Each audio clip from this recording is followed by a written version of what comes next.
For today's video, tinagpo ko ng araw na yan ang kapatid ni Lola at ang kanyang caregiver dyan sa tambayan malapit sa park. At bago nga yan, habang ako'y papunta sa aming tagpuan, ay may nadaanan na naman ako ng mga tinapon. Ay di nga ulit nagtapon sa mismong pwesto na nadaanan ko noong kabilang araw na may mga itinapon din. At napansin ko nga dyan na may tinapon na kaldero at dahil wala akong dalang trolley bag o agala, ay nilampasan ko muna. At sa isip-isip ko na lamang na kapag nandun pa yun pagbalik ko ay kukuhanin ko. At sa may hindi kalayuan ay meron na naman ako isa pang natatanaw na itinapon din. At dyan nga sa may pwestong yan ay dyan ako mismo nakakuha ng mga mamahali na plato. At ngayon naman ay washing machine at meron pang naka-plastic. Abay siguro ang may-ari noon ay yun ding may-ari ng plato na aking nakuha. Mag-holiday nga ngayon dito sa Israel kung tawagin ay pesa, kaya naman todo linis ng mga bahay ang mga tao dito. At karamihan ay nagpapalit ng gamit kahit pwede pang mapakinabangan ay tinatapon na nila. Ayan nga't natatanaw ko na ang kapatid ni Lola at ang kanyang caregiver kumakaway dun sa mailalim ng puno sa may pwesto ng piano. Ganto pala yung McDo dito, malayo-malayo sa itsura ng McDo sa Pinas at mukhang nagsara na nga ito. Dahil tuwing na lamang akong dadaan ay sarado. At eto na nga ang kapatid ni Lola na si Imadora at ang kanyang caregiver na Romanian.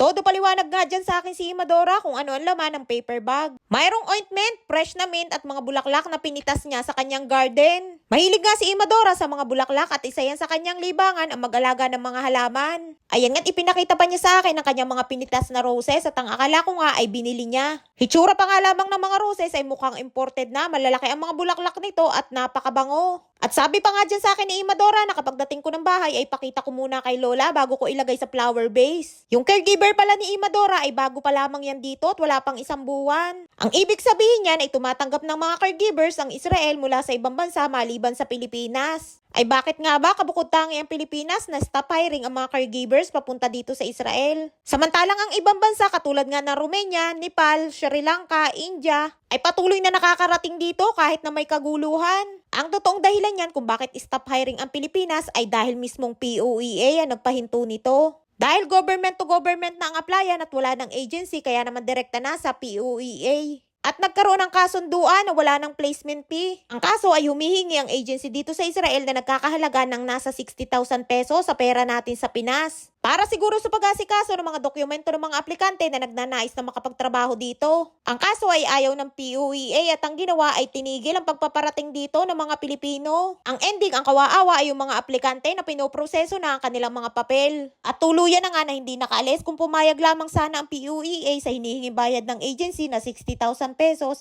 ay di sana'y patuloy pa din na nakakalis ang mga Pinoy papunta dito sa Israel. Ayan nga't nang pauwi na ako, tiningnan ko ang laman ng plastic bag. Wala nga akong nakita na maganda kaya naman hindi ko na kinuha. At yan ngang kaldero na nadaanan ko kanina ay nandyan pa din. Tiningnan ko nga at maganda pa at pwede pang mapakinabangan kaya naman biniyabit ko na. At nagkaroon nga ng instant kaldero ang person for today's video. Abay may kaldero na ako na nasimot, meron na din plato at meron din kawali. At meron na din ako dati ditong nakuha na microwave na itinapon naman ng aming kapitbahay. At sa dami nga namang itinatapon dito na pwede pang mapakinabangan, abay makakakumpleto ka ng gamit sa bahay. At pagdating ko nga sa bahay at nang maipakita ko kay Lola ang bigay ng kanyang kapatid ay nilinisan at inilagay ko na sabay sa mga bulaklak. At nakakapangiwi nga maglinis ng mga bulaklak dahil sa dami ng tinik na nakakatusok. Shoutout time! Shoutout po sa mga apo ni Rosenda Ruguen na sina Ramjan Ruguen at Biela Garcia ng Magdalena, Laguna. Shoutout po kay Joan Mercado, Montemor. Shoutout po kay Aiza Basilio ng Sultan Kudarat. Shoutout po kay Michelle Villa ng Ilocos Norte. Shoutout po kay Pilin Ang Og